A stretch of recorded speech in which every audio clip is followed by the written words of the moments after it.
சபாநாயகர் அப்பாவு நெல்லையில் செய்தியாளர்கள் சந்தித்து வருகிறார். நேரலையை பார்க்கலாம். மாஞ்சோல விவகாரம் அதுல ஒன்றும் பெரிய விவகாரமாட்டு நீங்க சொல்ற அளவுக்கு ஒன்றும் இல்லை. 2028 வரைக்கும் இப்போது நடத்திக்கிட்டு இருக்கக்கூடிய கம்பெனிக்கு லீஸ் இருக்கு. அவங்களுக்கு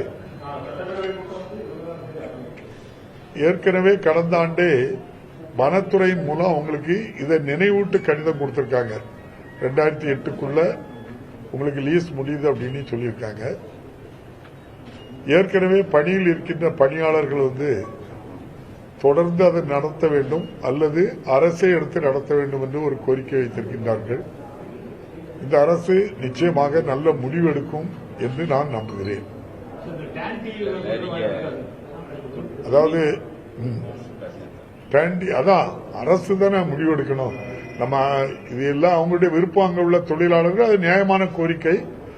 நிச்சயமாக மாண்புமிகு முதல்வருடைய கவனத்திற்கு நானும் இந்த மாவட்டத்தினுடைய சட்டமன்ற உறுப்பினர் என்ற முறையில் முதல்வருடைய கவனத்துக்கு நான் இதை எடுத்துச் சொல்வேன் என்பதை தெரிவித்துக் கொள்கிறேன். போராட்டத்தில் ஆரம்ப காலத்தில் இருந்திருக்கீங்க, 99 இருந்திருக்கீங்க.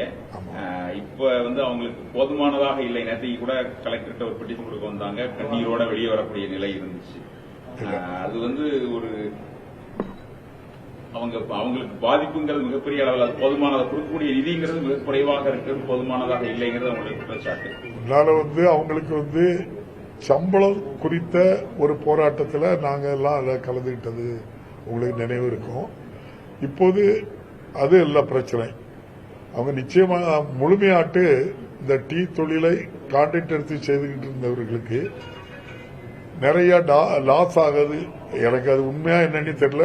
நிறைய லாஸ் ஆகுவதாகவும் அந்த கம்பெனி 400-500 கோடி ரூபாய் லாபத்தில் ஆண்டுதோறும் இயங்கினாலும் இந்த டீ தொழில் மட்டும் அவருக்கு மிகப்பெரிய அளவில் நஷ்டம் வரனாலையும் வனத்துறைக்கு ஏதோ ஒரு எக்ரிமெண்ட் போட்டு அதுல 1000 கோடி ரூபாய் அளவுக்கு பணம் கொடுக்க வேண்டும். அதனால இதோட நம்ம நிறுத்திக்கிடலாம் அப்படின்னு சொல்லி அந்த கம்பெனி முடிவெடுத்ததாக அந்த என்கிட்ட சொன்னவங்க இப்படி எல்லாம் பிரச்சனை இருக்கு அப்படிங்கறத சொன்னாங்க. நான் ஏற்கனவே மாவட்ட ஆட்சியர்கிட்டையும் கலந்திருக்கேன். நிச்சயமாக 4000-5000 ஏக்கர் பரப்பளவு உள்ள அந்த டீ எஸ்டேட் இப்போ சுருங்கி ஒரு 1000-2000 ஏக்கருக்குள்ளதான் இப்போ அந்த டீ தொழில் அங்க நடைபெற்றுக்கிட்டு இருக்கு. அதுவும் முழுமையாட்டு அதை முழுதும் வனத்துக்கே எடுத்துடலாம் அப்படிங்கிற மாதிரி வனத்துறை மூலம் ஒரு நோக்கம் இருக்கு.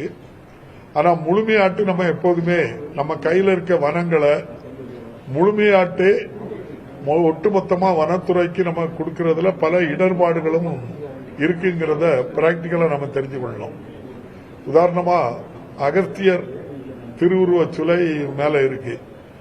அந்த இடத்துக்கு போறதுக்கு போய் பார்த்துக்கிட்டு தான் இருந்தாங்க. திடீர்னு நம்ம அதை போகக்கூடியத அனுமதி மறுக்கப்பட்டது. ஆனால் கேரளாவில் இருந்து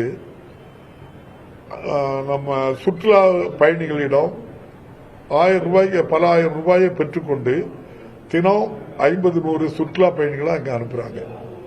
அவங்க நம்முடைய அகஸ்திய முனிவருடைய பின்பகுதி வரை அங்க அவங்களால வர முடியுது. அப்ப அதை சுற்றுலாவா பயன்படுத்துறாங்க. நம்ம கையை விட்டு அது போய் அப்படின்னு சொன்ன உடனே இன்னொரு ஆள் அதை பயன்படுத்துறாங்க. இன்னொரு முக்கியமான விஷயம், வனத்துக்குள்ள நம்ம ஆட்கள் இருக்கணும். கண்டிப்பா பல 1000 ஏக்கர் நிலப்பகுதியில் இப்படிப்பட்ட தொழிலாளர்கள் அங்க இருந்தா மட்டும்தான் பாதுகாப்பும், அந்த வனத்துக்கும் பாதுகாப்பு, நாட்டுக்கும் பாதுகாப்பு. நெல்லையில் சபாநாயகர் அப்பாவு செய்தியாளர்களை சந்தித்த அந்த காட்சிகளை பார்த்தோம். ஜூன் 20ஆம் தேதியே சட்டப்பேரவை கூட்டத்தொடர் தொடங்க உள்ளதாக அவர் அறிவித்திருக்கிறார். முன்னதாக 24ஆம் தேதி தொடங்குவதாக இருந்தது. தற்போது முன்கூட்டியே சட்டப்பேரவை கூட்டத்தொடர் தொடங்குவதாக அவர் அறிவித்திருக்கிறார். அவர் பேசிய முழு விவரங்களையும் பின்னர் வரக்கூடிய செய்திகளில் விரிவாக பார்க்கலாம்.